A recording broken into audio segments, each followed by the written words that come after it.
대전 일부 학교에서 급식 조리원들의 파업이 한 달 넘게 이어지며 학생들에게 부실 급식이 제공되고 있는 것으로 나타났다. 특히 둔산여고에서는 조리원들이 교대로 근무를 거부하면서 미역 없는 미역국 같은 정상적이지 않은 급식이 지속되고 있어 학부모들의 불만이 커지고 있다. 둔산여고는 현재 조리원 10명 가운데 5명이 돌아가며 출근을 거부하고 있는 상태다. 조리 인력이 전원 파업하면 도시락 등 대체급식을 제공할 수 있지만 절반씩 교대로 파업하면서 학교는 대체급식도 마련하지 못하고 있다. 이로 인해 학생들은 일부 반쪽짜리 급식을 받는 상황이다. 지난 12일 급식에서는 갈비찜 재료의 절반만 조리됐고 잡채는 아예 조리되지 않은 채 폐기됐다. 이 학교는 지난달 2일부터 저녁 급식도 중단한 상태다. 학교 측은 결국 조리원들의 요구를 수용하는 방안을 검토하고 있으며 지난 16일 학부모들에게 관련 설문이 담긴 가정통신문을 발송했다.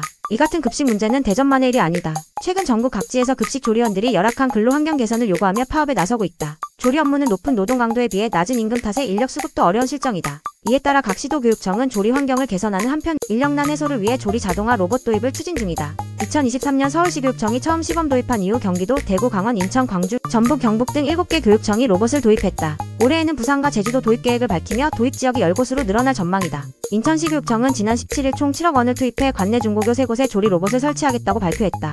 앞서 지난해 9월 인하여중에 시범 도입한 데 이은 확대 조치다. 하지만 조리 현장에서는 조리 로봇 도입을 둘러싼 갈등이 고조되고 있다. 조리사 노조 측은 조리 로봇의 실효성에 의문을 제기하며 임금 인상과 노동 환경 개선이 우선돼야 한다고 주장한다. 전국학교 비정규직 노동조합 민주노총 전국교육공무직본부는 지난 3월 정책 자료를 통해 현재 도입되는 조리 로봇은 사람 도움 없이 독립적으로 조리 업무를 수행하기 어렵고 오히려 새로운 재해 요인을 만들 수 있다고 밝혔다.